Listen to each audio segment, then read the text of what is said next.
Howdy, y'all. Today is June 23rd, 2025, week 6 of my blog as a value investor. So today I'll be covering some of Napoleon Hill's philosophies as outlined in Think and Grow Rich, The Power of Autosuggestion and Self-Confidence in Chapter 3. Visualizing and believing in the power of desire. Emphasis on visualizing and believing. So I'll hop right into it. It is a well-known fact that one comes finally to believe whatever one repeats to oneself, whether the statement be true or false. If a person repeats a lie over and over, the lie will eventually be accepted as truth. Moreover, it will be believed to be the truth. Each of us is what we are because of the dominating thoughts we permit to occupy our minds. Thoughts which are deliberately placed in our own mind and encouraged with sympathy and with which are mixed any one or more of the emotions, constitute the motivating forces. These forces direct and control our every movement, act, and deed. A thought thus magnetized with emotion may be compared to a seed that when planted in fertile soil, germinates, grows, and multiplies itself over and over again until that one small seed becomes countless millions of seeds. The subconscious mind, the chemical laboratory in which all thought impulses are combined and made ready for translation into physical reality, makes no distinction between constructive and destructive thought impulses. It works with the material we feed it through our thought impulses. The subconscious mind will translate into reality a thought driven by fear just as readily as it will translate into reality a thought driven by courage or faith. Just as electricity will turn the wheels of industry and provide useful service if used constructively, or snuff out life if wrongly used, so will the law of autosuggestion lead you to peace and prosperity, or down into the valley of misery, failure, and death. It all depends on your degree of understanding and application. If you fill your mind with fear, doubt, and disbelief in your ability to connect with the uses of infinite intelligence, the law of autosuggestion will take this spirit of unbelief and use it as a pattern, which your subconscious mind will translate into its physical equivalent. This statement is as true as the statement that 2 and 2 are 4.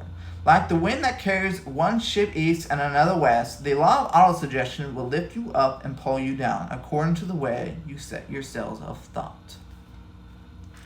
The law of autosuggestion, through which any person may rise to altitudes of achievement that stagger the imagination, is well described in the following verse. If you think you are beaten, you are. If you think you dare not, you don't. If you like to win but think you can't, it is almost certain you won't. If you think you'll lose, you're lost. For out of the world we find, success begins with a person's will. It's all in the state of mind. If you think you are outclassed, you are. If you've got to think too high to rise, you've got to be sure of yourself before you can ever win a prize. Life's battles don't always go to the stronger or faster man, but soon or late, the one who wins is the one who thinks he can. Observe the words which have been emphasized, and you will catch the deep meaning the poet had in mind. Somewhere in the makeup, perhaps in the cells of your brain, lies sleeping the seed of achievement. If aroused and put into action, this would carry you to heights such as you may never have hoped to attain. Just as a master musician may cause the most beautiful strains of music to pour forth from the strings of a violin, so may you arouse the genius which lies asleep in your brain and cause it to drive you upward to whatever goal you may wish to achieve. So here's a few examples of some of the great men of history that have achieved their dreams through self-confidence and motivation against all odds.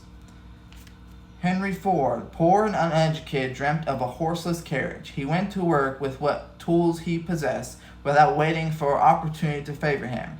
And now evidence of his dream belts the entire world. He has put more wheels into operation than any man who ever lived because he was not afraid to back his dreams. Thomas Edison dreamt of a lamp that could be operated by electricity. Despite more than 10,000 failures, he stood by that dream until he made it it into a physical reality. Practical dreamers do not quit. So I will end this with the self-confidence formula provided by us by Napoleon Hill. Let me find that real fast. Okay, here it is. So this is a 4-step formula. I'll go ahead and cover that. I know that I have, and so number 1, okay, I know that I have the ability to achieve the object of my definite purpose in life. Therefore, I demand of myself persistent, continuous action towards its attainment, and I here and now promise to take such action. Number 2, I realize the dominating thoughts of my mind will eventually reproduce themselves in outward physical action and gradually transform themselves into physical reality. Therefore, I will concentrate my thoughts for 30 minutes daily upon the task of thinking of the person I intend to become, thereby creating in my mind a clear mental picture of that person. Number 3, I know through the principle of autosuggestion that any desire I persistently hold in my mind will eventually seek expression through some practical means of attaining the object. Therefore, I will devote 10 minutes daily to demanding myself of the development of self-confidence. Number 4, I have clearly written down a description of my definite chief aim in life. I will never stop trying until I have developed sufficient confidence for its attainment. So, never give up. Achieve your dreams. So, if you all like that, go ahead and pick up the book, Think and Grow Rich. It is absolutely phenomenal. Yeah.